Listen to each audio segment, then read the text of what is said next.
로마서 14장 1절부터 12절까지의 말씀 교독합니다. 1절 제가 먼저 읽습니다. 믿음이 연약한 자를 너희가 받되 그의 의견을 비판하지 말라. 어떤 사람은 모든 것을 먹을 만한 믿음이 있고 믿음이 연약한 자는 채소만 먹느니라. 먹는 자는 먹지 않는 자를 업신여기지 말고 먹지 않는 자는 먹는 자를 비판하지 말라. 이는 하나님이 그를 받으셨음이라. 남의 하인을 비판하는 너는 누구냐? 그가 서 있는 것이나 넘어지는 것이 자기 주인에게 있음에 그가 세움을 받으리니 이는 그를 세우시는 권능이 주께 있음이라. 어떤 사람은 이 날을 저 날보다 낮게 여기고 어떤 사람은 모든 날을 같게 여기나니 각각 자기 마음으로 확정할지니라. 나를 중히 여기는 자도 주를 위하여 중히 여기고 먹는 자도 주를 위하여 먹으니 이는 하나님께 감사함이요 먹지 않는 자도 주를 위하여 먹지 아니하며 하나님께 감사하느니라. 우리 중에 누구든지 자기를 위하여 사는 자가 없고 자기를 위하여 죽는 자도 없도다. 우리가 살아도 주를 위하여 살고 죽어도 주를 위하여 죽나니 그러므로 사나 죽으나 우리가 주의 것이로다. 이를 위하여 그리스도께서 죽었다가 다시 살아나셨으니 곧 죽은 자와 산 자의 주가 되려 하심이라. 내가 어찌하여 내 형제를 비판하느냐? 어찌하여 내 형제를 업신여기느냐? 우리가 다 하나님의 심판대 앞에 서리라. 기록되었으되 주께서 이르시되 내가 살았노니 모든 무릎이 내게 꿇을 것이요 모든 혀가 하나님께 자백하리라 하였느니라. 이러므로 우리 각 사람이 자기 일을 하나님께 짓고 하리라. 아멘. 로마서 26번째 시간 받아들임이라는 제목으로 하나님의 말씀 전하겠습니다. 우리 교회는 점점 더 아름다운 교회가 될 것입니다. 하나님께서 그렇게 만들어 주실 것입니다. 하나님을 기쁘시게 하고 성도를 행복하게 하면 점점 더 하나님이 원하시는 아름다운 교회가 됩니다. 지금도 너무나 아름다운데 더 아름다운 교회가 될 수 있는 것이죠. 그러려면 어떻게 해야 될까요? 받아들여야 합니다. 신앙생활은 받아들이는 것입니다. 먼저 예수님이 우리를 위해 죽으시고 부활하셨다라는 복음을 믿고 예수님을 구원의 주님으로 받아들이는 것입니다. 신앙생활은 종교생활이 아닙니다. 그냥 이렇게 예배당 나오시면 구원받는 게 아니에요. 예수님을 구원의 주님으로 모시면 오늘 처음 예배당에 나오셨어도 바로 그 순간에 구원받는 것입니다. 그리고 그 시간부터 하나님의 자녀로서의 새로운 삶을 사는 것입니다. 반대로 말하면 수십 년을 예배당을 나왔어도 예수님을 구원의 주님으로 영접하지 않았으면 구원받지 못한 것입니다. 요한복음 1장 12절이죠. 영접하는 자, 곧 그 이름을 믿는 자, 예수님을 구원의 주님으로 모셔드린 자는 하나님의 자녀가 되는 권세를 주셨습니다. 왜 권세입니까? 창조와 역사의 주님이요 전능하신 아버지 하나님이 나의 아빠가 되는 겁니다. 애들이 왜 그런 말 하잖아요. 너 아빠 뭐 하냐? 우리 아빠 하나님인데. 게임 끝났죠? 그래서 권세라고 하는 것입니다. 우리 지난 시간에 위에 있는 권세들에게 복종하라라고 말씀하셨잖아요. 바로 그 권세가 이 권세입니다. 우리 한 사람 한 사람에게는 하나님의 자녀가 되는 권세를 주셨습니다. 그러면 나만 받은 게 아니라 모든 사람이 하나님의 자녀인 거죠. 하나님께서 하나님의 자녀로 받아주셨잖아요. 그러면 나도 그 사람을 받아주는 겁니다. 나랑 성격이 달라요. 생각도 달라요. 마음도 좀 안 맞는 것 같아요. 그래도 하나님이 자녀로 받아주셨기 때문에 내가 받아주는 겁니다. 우리 성도들 중에 보면 선별적으로 교제를 하시는 분들이 간혹 계시거든요. 사실 저도 그런 위험이 있단 말이에요. 제가 새벽마다 하나님 앞에 기도합니다. 하나님, 우리 교회에 신실한 일꾼들을 많이 보내주세요. 많이 보내주셨잖아요. 근데 내 마음에 드는 사람들만 보내주시나요? 교회가 내가 원하는 사람들이 모이는 곳입니까? 아니에요. 하나님이 원하시는 사람들이 모이는 곳입니다. 그래서 오늘 모여있는 우리 한 사람 한 사람은 다 하나님이 원하시는 사람들입니다. 그러므로 저부터 우리가 생각을 바꿔야 됩니다. 내가 원하는 사람이 아니라 할지라도 하나님이 원하시는 사람이기 때문에 우리 교회에 모인 거거든요. 그래서 받아주는 겁니다. 오래 신앙생활한 사람이 이제 막 교회 나온 사람한테 당신은 그 모양이라 이런 말 할 수가 없는 거죠. 왜냐하면 다 영적인 수준이 다르잖아요. 교회는 영적인 어린아이부터 영적인 어른까지 다양한 사람들이 다 모여 있어야 됩니다. 어떻게 수십 년 신앙생활한 사람과 이제 막 교회 나온 새 가족이 같을 수가 있겠어요. 다 근데 받아주는 거죠. 왜냐하면 하나님이 받아주셨기 때문입니다. 이렇게 받아들이면 아름다운 교회가 되는 것입니다. 그런데 선별적으로 교제를 하려고 생각한다. 그러면 바리새인과 비슷한 것입니다. 예수님께서 자기 자신은 의롭다라고 생각하고 다른 사람을 멸시하는 사람들에게 얘기를 들려주십니다. 바리새인과 세리가 성전에 함께 기도하러 갔습니다. 바리새인이 따로 서서 하나님께 기도하는 거예요. 따로가 중요합니다. 하나님 감사합니다. 저는 저 인간들과 다릅니다. 저는 저기 있는 저 세리와 제가 본질적으로 다른 사람입니다. 뭐 욕심이 많거나 부정직하거나 음탕하지 않아요. 일주일에 2번씩 금식 기도합니다.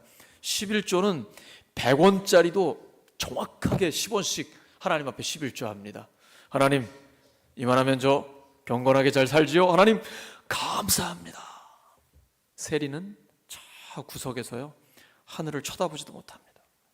가슴을 치면서 하나님 제가 죄인입니다. 제가 죄인. 하나님 앞에 누가 더 의롭다고 인정받았을까요? 세리입니다. 혹시 우리는 바리새인처럼 살고 있지 않습니까? 나는 저 인간하고는 완전히 달라요. 난 저런 사람과 상종하지 않습니다. 이런 거 아니에요? 예를 들어서 예배를 드리러 왔는데 뭐 옆에서 아저씨가 술 냄새가 풀풀 나요. 아니면 이제 목사랑 이렇게 인사를 하는데 이렇게 인사하다 보니까 여기에서 담배값이 딱 떨어졌어. 어떻게 해야 돼요? 담배값을 줘, 담배 떨어뜨렸다고 이렇게 주워드려야죠. 여러분, 술, 담배가 중요합니까? 영혼이 중요합니까? 술, 담배가 문제예요? 영혼이 문제예요? 예수님께서 항상 죄인들과 함께 식사하셨습니다. 항상 죄인들의 친구가 되어주셨습니다. 그때 바리새인들이 손가락질합니다. 저 예수 죄인들의 친구다. 그때 예수님 뭐라고 하시죠? 나는 의인을 부르러 온 것이 아니라 죄인을 불러서 회개시키러 왔다. 그리고 그 죄인을 구원하러 오셨다라고 말씀하십니다. 술, 담배 또는 어떤 비본질적인 문제들 이런 거는 우리가 신경 쓰지 말아야 돼요. 술 취해서 교회에 왔다가 구원받은 사람들 많죠? 담배 피우다가 교회에 왔는데 은혜 받다 보니까 담배 냄새도 맡기 싫어서 끊는 사람들도 많이 있잖아요. 저희 아버지도 그러셨어요. 우리가 진리의 문제, 본질의 문제는 절대 타협하지 말아야 됩니다. 그렇지 않은 건 얼마든지 너그럽게 받아들여줘야 됩니다. 사도 바울이 그랬습니다. 바울은 구원의 문제, 진리의 문제, 본질의 문제는 절대 타협하지 않았습니다. 그렇지 않은 것은 얼마든지 융통성 있게 정책을 썼습니다. 예를 들면 갈라디아 교회에 율법주의자들이 있었습니다. 예수님을 믿는 거 좋은데 할례를 받아야 된다. 할례를 받는다는 건 율법을 다 지키겠다는 거거든요. 그래야 구원받을 수 있다라고 얘기를 했습니다. 이건 구원의 문제입니다. 복음과 진리의 문제예요. 바울의 제자 중에 헬라인 디도가 있습니다. 이제 이방인들은 할례를 안 받았잖아요. 근데 그 디도를 할례 받지 않게 했습니다. 왜냐하면 할례를 받으면 율법주의자들이 와, 바울의 제자도 율법을 지켜야 구원받을 수 있다라는 것을 믿는구나, 동의하는구나 이렇게 착각할까 봐 그랬던 것이죠. 반대되는 경우가 사도행전 16장에 나옵니다. 이제 디모데를 제자로 삼으려고 했어요. 디모데는 아버지가 헬라인이에요. 할례를 안 받았습니다. 그런데 복음을 전하러 가야 되잖아요. 그 중에 유대인들이 많이 있습니다. 유대인들은 다 할례를 받는단 말이죠. 근데 디모데가 할례를 안 받았다? 그러면 아예 만나질 않아요? 거부합니다. 그러면 복음을 전할 수 있는 기회 자체가 없는 거예요. 그래서 디모데야, 너는 할례를 받는 게 좋겠다 해서 할례를 받게 합니다. 할례를 받아야 됩니까? 말아야 됩니까? 받아도 되고 안 받아도 됩니다. 근데 이게 구원의 문제, 복음, 진리의 문제라고 하면 절대 타협하지 않습니다. 그렇지 않고 선교를 위해서 복음을 전하는 데 효과적이다, 그러면 받을 수도 있는 것이에요. 이것이 성경이 제시하는 분명한 원칙입니다. 진리의 문제, 본질의 문제는 타협하지 마라. 그렇지 않은 것은 얼마든지 너그럽게 받아줄 수 있어야 한다는 것이죠. 우리가 예수님 믿으면 굉장히 평화로운 삶을 살게 됩니다. 그런데 그렇지 않은 경우가 있죠. 비판하고 정죄하면 그렇습니다. 비판이라는 것은 어떤 사람의 말을 한두 마디 들어보고 이거 인격이 안 됐네라고 사람의 됨됨이까지 판단을 해서 비난하고 정죄하는 것입니다. 그런데 비판과 비슷한 듯 다른 게 분별입니다. 하나님 말씀하시죠.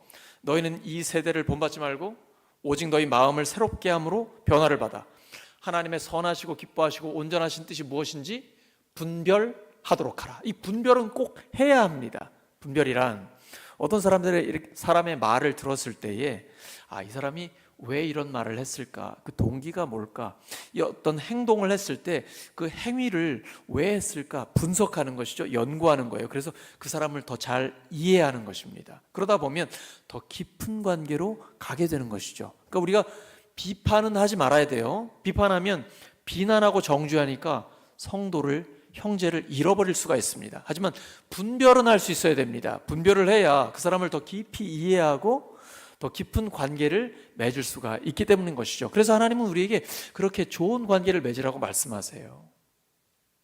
근데 저는 제가 어릴 때 저희 가정에서 그걸 볼 수가 없었어요. 저희 아버지 어머니는 전투력이 뛰어났습니다. 보기만 하면 막 싸우셨어요. 저 어릴 때 집이 참 지옥 같다, 그런 생각을 종종 했었습니다.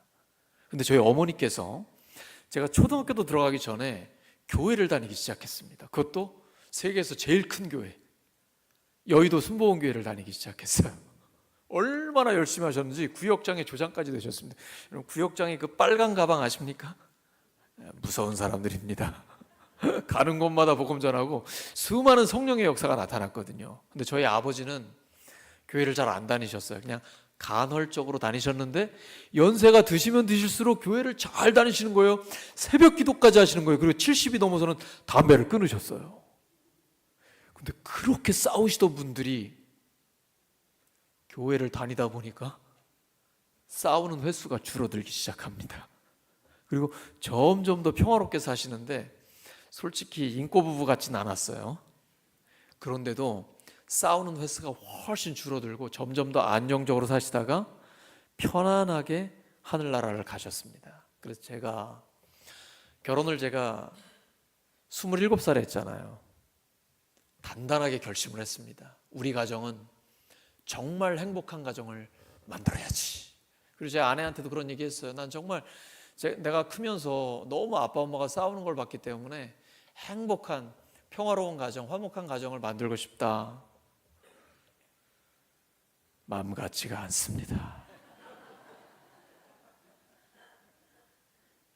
가끔씩 아내와 싸우게 되는 거예요. 제가 어젯밤에도 좀 어려운 일이 있었거든요. 그러면 제가 곰곰이 생각을 해요. 그리고 아내와 싸우면 이게 기도도 안 되고 말씀 연구도 안 됩니다. 하나님 앞에 아버지, 어찌해야 합니까?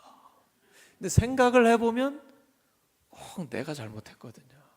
그래서 제가 아내에게 찾아가가지고 잘못했다고, 내가 이래 해서, 그냥 잘못했다 그러면 아내가 물어보죠. 뭘 잘못했는데. 그렇기 때문에 제가 그걸 경험했기 때문에 꼬박꼬박 이유를 대가지고 내가 요런 걸 잘못했다, 그러니 용서해달라. 그러면 아내가 너그럽게 저를 용서해 줍니다. 제가 하나님께 용서받고 아내에게 용서를 받다 보니까 저희 가정이요, 점점 더 좋아집니다. 저는 그걸 제 가정에서 보고 있습니다. 사람을 비난하고 정죄하면 변화되지 않습니다. 열만받습니다. 그런데 용서하고 받아들여 주면 변화가 일어나기 시작합니다.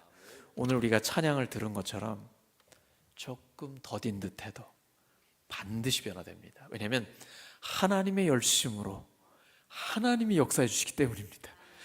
우리 인간관계에서 두 가지를 꼭 기억해야 됩니다. 첫째, 다른 사람을 내 마음대로 바꾸려고 하면 안 됩니다. 절대 안 바뀝니다. 안 되는 거 하려고 하지 마십시오. 사람을 바꾸는 건 사람이 못합니다. 하나님께서만 하실 수 있습니다. 근데 우리가 환경을 조성할 수 있어요. 그거는 내가 먼저 바뀌면 됩니다. 그러니까 남을 바꿔서 나한테 맞추려고 하지 마시고 나를 바꿔서 다른 사람을 포용하시기 바랍니다. 세상에 제일 쉬운 거, 제일 확실한 게 나를 바꾸는 겁니다. 두 번째, 남을 판단하지 마시기 바랍니다. 왜냐하면 나의 판단은 정확하지 않습니다.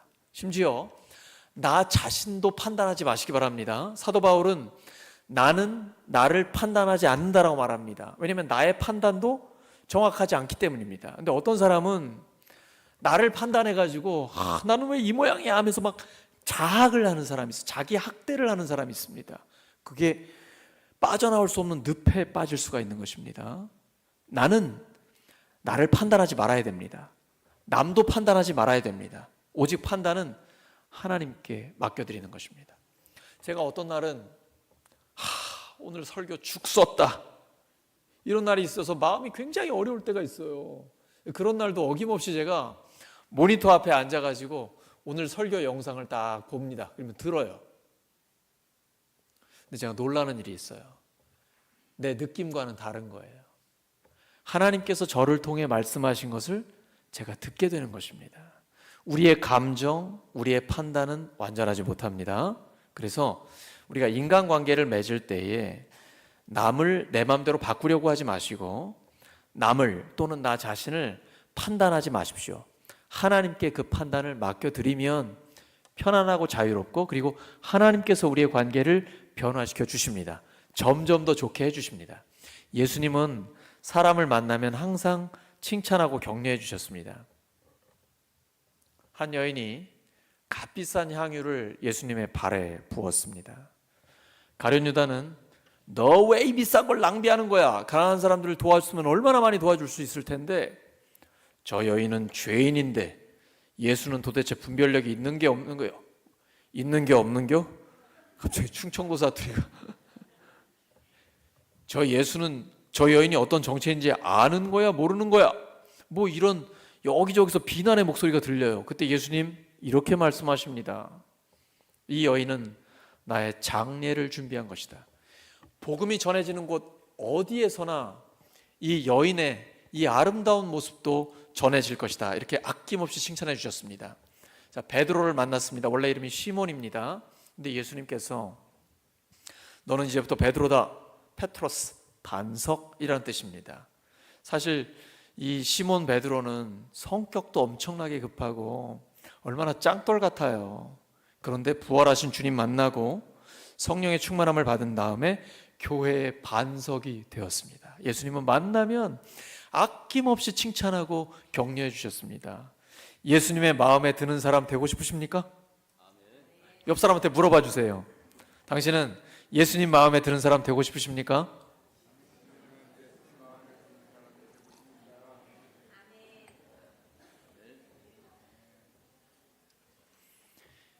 정말 예수님 마음에 들고 싶으시면 꼭 기억하셔야 됩니다. 그리고 다짐하셔야 됩니다. 절대로 비난하거나 정죄하지 않겠다. 그리고 예수님처럼 칭찬하고 격려하겠다.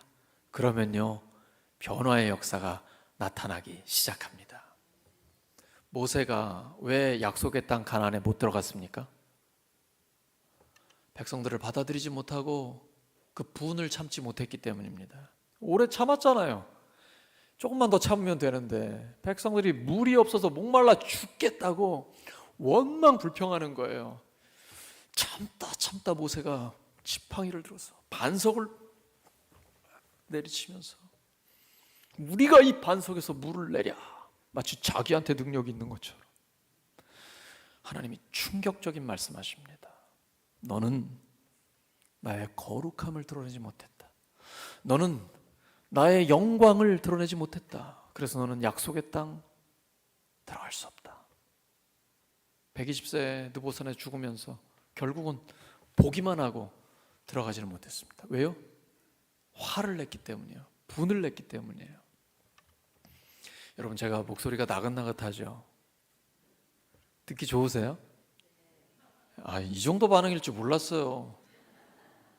여러분, 제 목소리 듣기 괜찮으세요? 제가 원래는 진짜 천둥 같은 목소리입니다. 마이크 없어도 얼마든지 설교할 수 있거든요. 근데 어느 순간부터요, 목이 잠기기 시작해요. 그리고 제가 굉장히 많이 기도하거든요. 그런데 제가 조금만 흥분하잖아요. 그럼 목이 잠긴 다음에 소리가 안 나와요. 하나님, 왜 안 고쳐주세요? 왜 이러는 거예요? 깨달음이 왔습니다. 온유하라고 하시는 거예요. 온유하라고. 너 흥분하지 마라. 절대로 온유해라. 하나님 앞에 기도했어요. 하나님, 저 절대 흥분하지 않게 해주세요. 그리고 온유하게 하나님의 말씀을 전할 수 있게 해주세요. 세상 편해졌어요. 소리 안 지르니까 이렇게 편할 수가 없어요. 듣는 분들도 편안해 하시는 거예요. 근데 이 온유함은 성령의 열매입니다. 모세가 원래 모든 사람 중에 가장 온유한 사람이었잖아요. 근데 그 사람이 그 혈기를 참지 못해가지고 그만 약속의 땅에 못 들어갔어요. 우리는 그런 일이 없기를 원합니다. 하나님 부르시는 그날까지 온유해서 그 하나님의 약속을 다 받고 이 땅에서도 하나님의 역사를 경험하고 주님 부르시는 그날 기쁨으로 주님 만나기를 예수 그리스도의 이름으로 축원합니다. 야고보서 1장 19절과 20절입니다. 시작. 사람마다 듣기는 속히 하고 말하기는 더디하며 성내기도 더디하라. 사람이 성내는 것이 하나님의 의를 이루지 못함이라. 듣기는 속히 하고 말하기는 더디게 하라. 성내지 마라.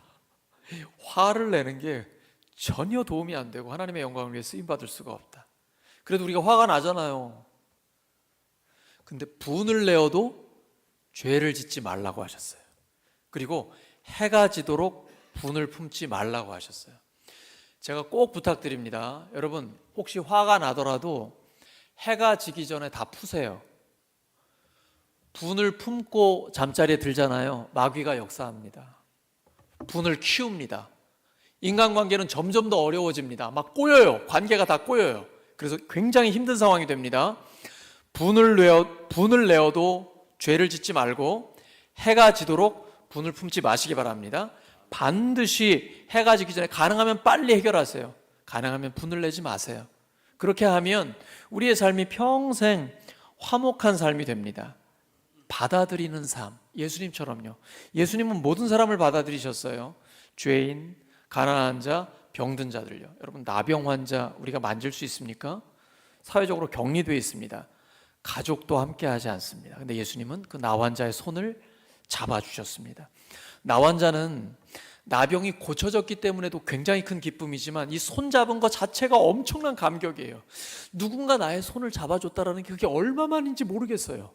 자기 가족도 자기 손을 잡지 않거든요. 근데 정말 수년 만에 예수님이 내 손을 잡아주신 거예요. 그 감동 받아주시는 거거든요. 우리 코로나 때 악수 못해가지고 얼마나 힘들었어요. 우리가 이 받아준다라는 것, 함께 손을 잡아주고 안아준다라는 것이 바로 예수님께서 보여주신 그 사랑의 표현입니다. 근데 어떤 사람이 그래요. 예수님도 화내지 않았습니까? 성전에 들어와서 장사하는 사람들 다 쫓아내고 노끈으로 막 내리치고 그러셨잖아요. 나도 화낼 수 있죠. 의로운 분노 아닙니까? 그때 꼭 기억하셔야 됩니다.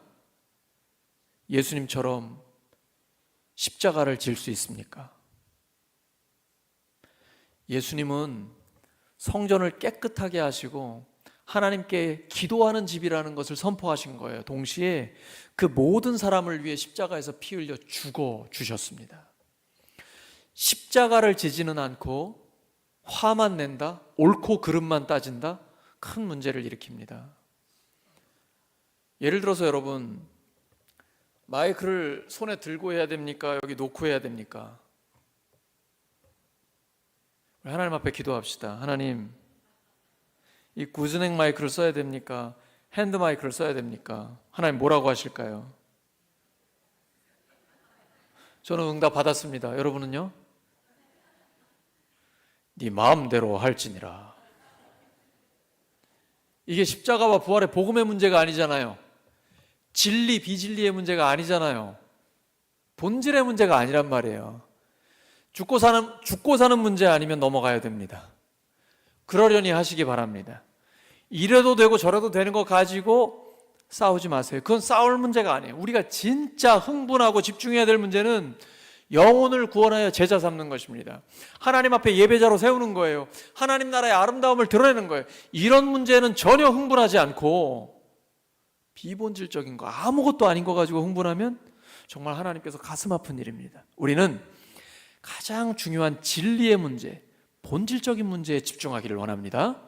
믿음이 강한 자는 믿음이 약한 자들과 올바른 관계를 맺고 좋은 관계를 맺을 수 있습니다. 어떻게 하면 될까요? 오늘 본문에는 세 가지를 기억하라고 말씀하고 계십니다. 첫 번째는 하나님께서 그 사람도 받아주셨습니다. 로마서 14장 5절입니다. 로마서 14장 5절 말씀, 로마서 14장 3절입니다. 시작. 먹는 사람은 먹지 않는 사람을 업신여기지 말고 먹지 않는 사람은 먹는 사람을 비판하지 마십시오. 하나님께서는 그 사람도 받아들이셨습니다. 그리스도인 가운데는 이 부분을 잊어버리는 경우가 많아요. 특별히 믿음이 좋다는 분들 중에 그렇거든요. 로마 교회에 믿음이 좋은 사람들이 있었습니다. 우리가 아무거나 먹으면 어떠냐? 다 하나님 주신 건데 감사함으로 먹으면 피가 되고 살이 된다. 근데 그 중에 또 믿음이 좋은 사람이 있었는데 유대인 그리스도인들이에요. 이 사람들은 철저히 율법을 지키려고 하는 사람입니다. 그래서 우상 숭배 절대 안 된다. 돼지고기도 안 먹어요. 근데 로마 사회에서는 대부분의 고기들이 우상 숭배를 한 다음에 시장의 정육점으로 나와요. 그러면 고기를 사서 먹는다 그런 건 우상을 숭배했다가 나온 거예요. 그러니까 이거 먹으면 우리 부정 탄다. 하나님 앞에 죄 짓는 거다. 이렇게 생각하는 사람이에요. 먹어야 돼요? 먹지 말아야 돼요? 이건 먹어도 되고 안 먹어도 돼요. 근데 믿음이 강한 자들은 야, 아무려면 어때? 다 음식은 하나님이 주신 거야. 감사함으로 보면 괜찮아. 너희들 믿음 좋은 줄 알았더니 먹는 것도 제대로 먹지 못하는구나. 아이고 불쌍한 것들. 이러면서 업신여기면 안 된다는 것이죠. 반대로 야, 저거 믿음 좋은 줄 알았더니 우상 숭배했던 고기를 먹고 있네. 아유, 저거 다 허접한 거야. 다 믿음 강한 줄 알았더니 아니야 라고 비난하고 비판합니다. 이거 다 안 된다는 얘기예요. 업신여기거나 비판하지 말라는 것입니다. 신앙의 왕따를 만들면 안 된다는 거예요. 나는 저 인간과는 절대 상종하지 못해. 너무 달라. 이렇게 생각하면 하나님이 받아주신 사람을 내가 거부하는 겁니다. 그래서 예수님이 누가복음 15장에 두 아들의 이야기를 들려주십니다. 둘째 아들이 아버지의 유산을 받아가지고 외국에 나가 허랑방탕 다 써버리고 돌아왔습니다. 차라리 돌아오지 말지. 거지꼴이 돼가지고 빈털터리가 돼서 돌아왔어요. 근데 아버지는 계속 기다렸잖아요. 그러니까 얼싸안고 새 옷을 입혀주고 큰 잔치를 벌이게 됩니다. 이때 음악 소리와 잔치의 소리를 듣고 큰아들이 들어와요. 큰아들은 받아주지 않습니다. 왜 저런 놈을 받아주냐고 아버지한테 원망을 합니다. 이때 누구의 마음이 아플까요? 아버지의 마음이 아픈 거예요. 내 아들은 잃었다가 찾았는데 이게 돈이 문제가 아니라는 것이죠. 아버지는 내 아들이 문제라는 거예요. 이게 하나님의 마음이거든요. 하나님은 받아주셨는데 우리가 거부하는 거 아닙니까? 맞습니다. 저는 얼마나 자유로운지 몰라요. 내가 원하는 사람들을 교회에 보내주시는 게 아니라 하나님이 원하시는 사람들을 교회에 보내주시는 거예요. 그래서 하나님이 이 사람도 내 딸이고 저 사람도 내 아들이야 라고 하나님이 받아주셨어요. 그러니까 우리도 마땅히 받아들여야 하는 것입니다. 이게 하나님이 우리에게 원하시는 마음입니다. 두 번째, 각각 자기 마음에 확신을 가져야 합니다. 로마서 14장 5절입니다. 시작. 또 어떤 사람은 이 날이 저 날보다 더 중요하다고 생각하고 또 어떤 사람은 모든 날이 다 같다고 생각합니다. 각각 자기 마음에 확신을 가져야 합니다. 중요한 기준이 있어요. 주를 위하여 하나님께 감사하면서 자기를 위하여 하는 것인지 주님을 위하여 하는 것인지 분별해야 됩니다. 또 하나, 하나님께 감사하면서 하고 있다면 괜찮습니다. 이래도 되고 저래도 되는 것입니다. 자, 교회 예배드리러 올 때 구멍 뚫린 청바지 입고 오면 됩니까? 안 됩니까? 저처럼 정장을 입고 오면 됩니까? 안 됩니까? 뭘 해도 괜찮은 거예요. 이래도 되고 저래도 되는 것입니다. 예를 들어 오늘 우리가 주일을 지키고 있습니다. 미국에서는 오늘이 무슨 날일까요? 한국 시간에 맞춰서 주일 예배 드려야 됩니까? 아니에요. 자, 중동에 갔습니다. 이슬람권이에요. 거기는 쉬는 날이 금요일이에요. 그러면 금요일에 예배 드려야 돼요? 아니면 일하는 오늘처럼 주일에 예배 드려요? 그 이슬람권은 다 주일에 일합니다. 언제 예배 드려야 돼요? 그 사회는 금요일에 예배 드린단 말이에요. 그럼 일주일에 한 번 드리는 건 굉장히 중요한 겁니다. 일주일에 한 번 예배를 드린다, 쉰다라는 것은 하나님이 만드신 창조 질서예요. 이걸 깨면 공산권처럼 저렇게 가난해지는 것입니다. 뭐 4일에 한 번, 아니 뭐 8일에 한 번 쉬고 열흘에 한 번 쉬고 이런 식으로 창조 질서를 깨면 인간의 이 생체 리듬이 깨져버리는 거예요. 하나님께서는 6일 동안 창조하시고 하루에 쉬시면서 하나님의 형상대로 만든 사람에게 6일간은 열심히 하나님의 영광을 위해 일하고 하루는 잘 쉬라고 말씀하셨습니다. 그리고 그 쉬는 날에 하나님께 예배드리는 거, 이걸 지키는 건 중요해요. 주일을 잘 지키는 것은 교회로서는 굉장히 중요한 본질의 문제입니다. 그러나 세계를 봐야 되고 넓게 보아야 하는 것이죠. 그것처럼 각각 자기 마음에 확신을 가져야 됩니다. 내가 어떤 행동을 할 때, 내가 판단을 할 때 이것이 나를 위한 것인가 하나님을 위한 것인가, 또는 내가 돋보이기 위한 것인가 나의 유익을 위한 것인가 아니면 하나님의 영광을 위한 것인가, 이 기준만 분명하다면 각각 하나님의 뜻대로 확신을 가지고 일해야 됩니다. 또 행동해야 됩니다. 분명한 소속이 하나님께 되어 있다면 그 행동은 괜찮은 것입니다. 그때 우리가 넓은 마음으로 받아들여줘야 됩니다. 교회는 우리의 마음을 점점 더 넓게 키워가야 됩니다. 그렇게 관용하고 포용하고 수용할 때에 교회에 하나님이 원하시는 사람들을 점점 더 많이 보내주셔서 교회가 더욱 아름다운 교회, 하나님 앞에 쓰임받는 능력 있는 교회가 될 수 있는 것입니다. 하나님 말씀하시죠. 시편 133편 1절입니다. 형제가 연합하여 동거함이 어찌 그리 선하고 아름다운고. 이것이 바로 지금 여기에서 우리가 누리는 영원한 생명입니다. 세 번째, 최종적인 판단은 하나님께 달려 있습니다. 로마서 14장 10절입니다. 시작. 그런데 어찌하여 그대는 형제나 자매를 비판합니까? 우리는 모두 다 하나님의 심판대 앞에 서게 될 것입니다. 우리의 비판 대상은 누굽니까? 남입니까? 나입니까? 나입니다. 내가 다른 사람의 문제를 봤습니다. 뭔가 잘못된 걸 확인했어요. 그때는 항상 나를 돌아보셔야 됩니다. 나에게는 그런 문제가 없는지, 그리고 나 자신을 고쳐야 합니다. 하나님의 심판대 앞에 형제의 죄를 가지고 갑니까? 나의 죄를 가지고 갑니까? 나의 죄를 가지고 갑니다. 그리고 우리는 예수 그리스도의 피로, 부활의 능력으로 모두 다 용서를 받았습니다. 예수님께서 십자가를 지시기 전날 겟세마네 동산에서 기도합니다.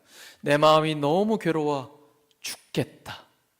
베드로, 야고보, 요한, 가장 가까운 제자들, 수제자급이라고 할 수 있죠. 데리고 올라가셨습니다. 너희들 나와 함께 기도하자. 깨어 있어라. 기도하고 와보니까 제자들이 뭐하고 있어요? 자고 있어요. 내가 예수님의 입장이라면 나 지금 내일 십자가 지고 죽어야 되는데 이 자고 있는 제자들을 보면서 뭐라고 할까요? 이런 한심한 믿음이라고는 눈곱 많고 떴구나. 막 이렇게 이런 생각이 막 들어오고 막 지글지글하지 않겠습니까? 근데 예수님 뭐라고 하시죠? 마음은 원이로되 육신이 약하도다. 마음은 간절하지만 몸이 따르질 않는구나. 제자들이 예수님의 이 말씀을 듣고 마음이 어땠을까요? 너무 죄송하면서도 너무 감사한 거예요. 이게 예수님의 능력입니다. 예수님을 따르는 성도의 능력은 여기에 있습니다. 비판하고 비난하고 정죄하면 사람이 바뀌지 않습니다. 왜냐하면 그런다고 바뀌면 우리 다 바뀌었겠죠. 아무리 비판하고 비난하고 정죄해 보세요. 신경질만 납니다. 안 바뀌거든요. 관계만 나빠져요. 바꿀 수 있는 건 하나님만 바꿀 수 있습니다. 그런데 그 약함을 이해하고 수용해지면 그때부터 변화가 일어납니다. 이 제자들을 예수님은 다시 찾아오셨어요. 부활하신 주님이 오셔가지고 제자들에게 다시 기회를 주십니다. 베드로에게 내 양을 먹여라, 내 어린 양을 먹여라, 내 양을 쳐라. 그리고 성령의 충만함을 받자 그들은 순교하기까지 복음을 전하는 능력의 종들이 되는 것입니다. 옆 사람 축복해 주시기 바랍니다. 마음은 간절하지만 몸이 말을 듣지 않는군요.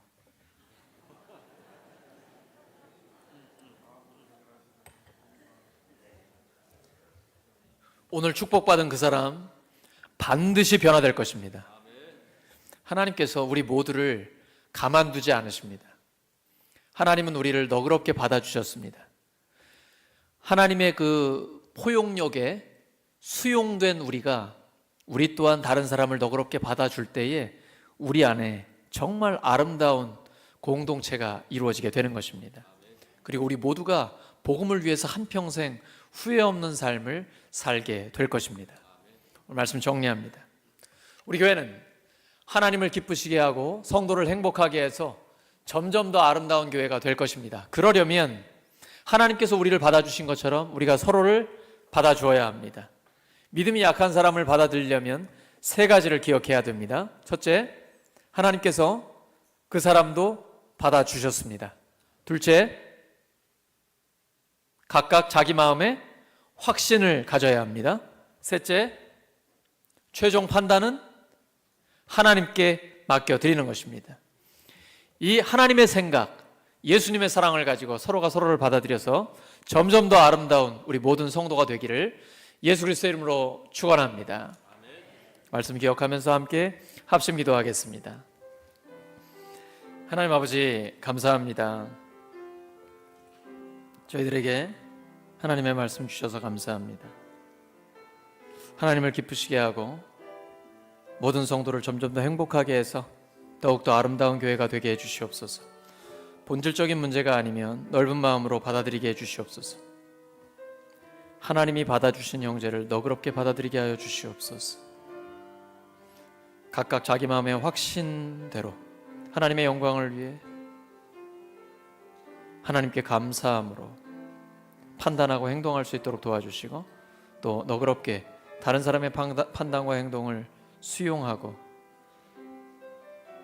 관용하는 저희들 되게 해주시옵소서. 최종적인 판단을 하나님께 맡겨드리고 저희들 스스로는 칭찬하고 격려해서 서로가 서로를 세우는 저희들 되게 해주시옵소서. 아버지 하나님 감사합니다. 하나님 홀로 영광 받아 주시옵소서. 말씀하시는 주님, 이 말씀대로 순종하겠습니다. 하나님께서 역사해 주시옵소서. 감사합니다. 주님 도와주시옵소서.